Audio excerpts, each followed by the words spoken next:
ডবাতে হবে। জলে ডবানোর পর আমায় ভালো করে ধুতে হবে। ধুতে থাকো। এরপর আমায় ছোট ছোট টুকরোতে কেটে ফেলতে হবে।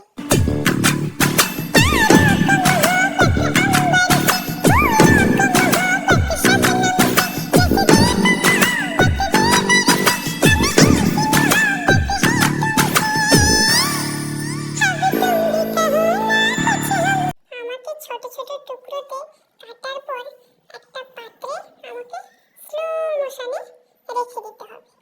এরপর লবণ দিয়ে ভালো করে মাখাতে হবে। মাখানোর পর একটা লঙ্কা নিয়ে ভালো করে মাখাবে।